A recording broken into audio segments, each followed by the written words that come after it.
एक गांव में बहुत ही शांत और सुकून भरा माहौल हुआ करता था।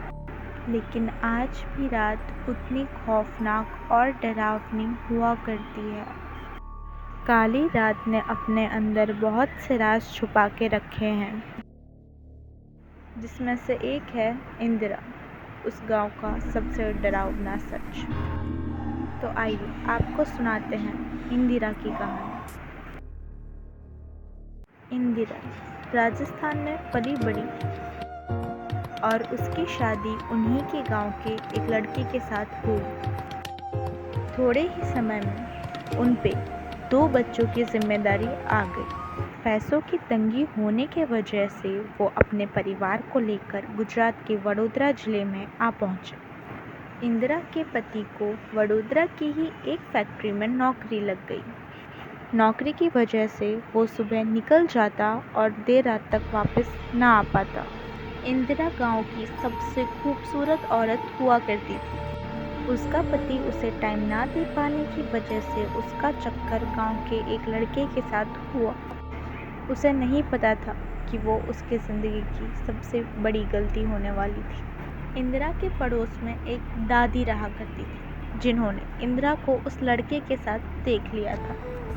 उन्होंने थोड़े दिन तक इंदिरा और उस लड़के पर नज़र रखना शुरू कर दिया था और एक दिन जाके इंदिरा को कहा, ए लड़की, मुझे पता है कि तेरा उस लड़के के साथ क्या चल रहा है।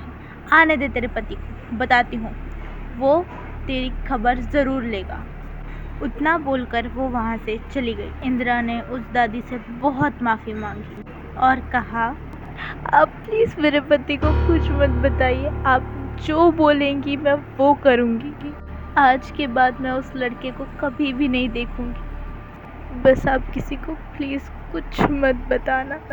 बहुत माफ़ी मांगने के बाद वो दादी मान गई, लेकिन इंदिरा को पता नहीं था कि उस दादी के दिमाग में क्या चल रहा है। वो दादी उसके बच्चों को बहुत परेशान करने और इंदिरा पे बहुत जुल्म करने लगी।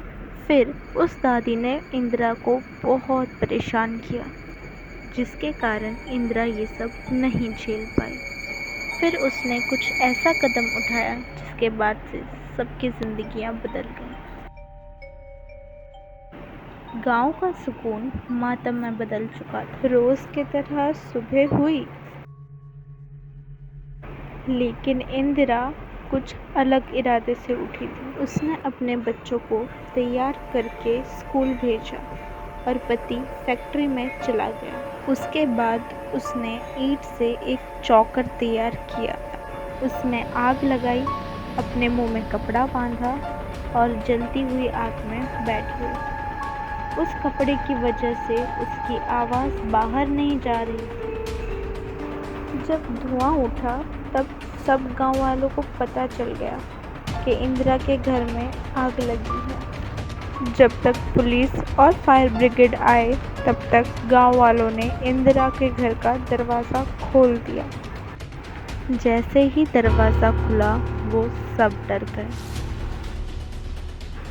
आग इंदिरा के आँखों तक पहुंच चुका था। वो बिल्कुल एक राजा की तरह उस आग में बैठी हुई थी और उसकी आँखों से खून के अलावा बदले की आग भी नजर आ रही थी।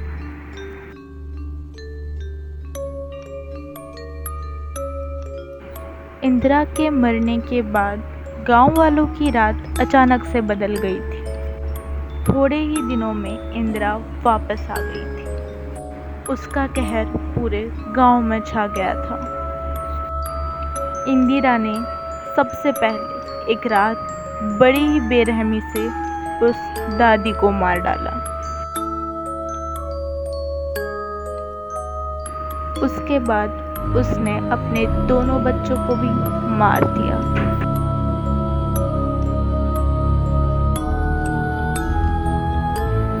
उसका पति तुरंत अपना गांव छोड़कर वापस राजस्थान चला गया।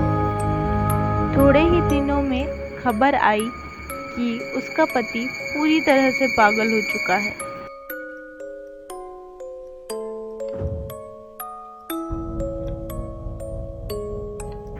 और अपने खंडर जैसे घर में इंदिरा का नाम लेता रहता है।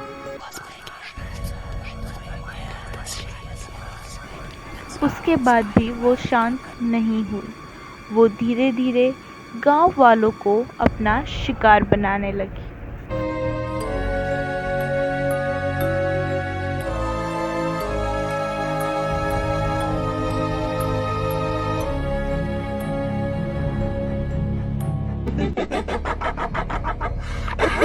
जिस गांव में रात को हलचल रहा करती थी, वहां पे अब सिर्फ सन्नाटा रहने लगा।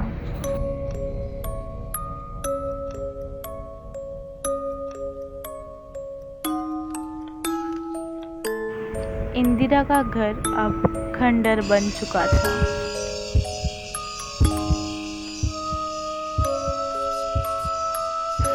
उसके घर ने जैसे मानो धूल की चादर ओढ़ ली हो।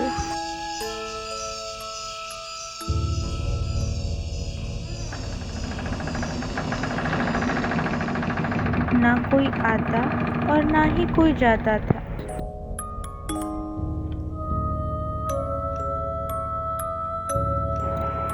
आज भी इंदिरा अपने गांव में रात को अपने ही घर के किसी कोने के पास अक्सर देखी जाती है। आज भी अगर कोई बच्चा गलती से वहां चला जाए तो बीमार हो ही जाता है।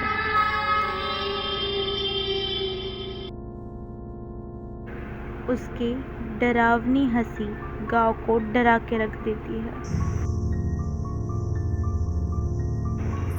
आज भी उसके पैरों में लगे पायल की आवाज़ रात के सन्नाटे को चीर देती है। आज के लिए बस इतना ही। अगर आपको इस तरह की और वीडियोस देखनी है, then don't forget to like, share and subscribe to our channel.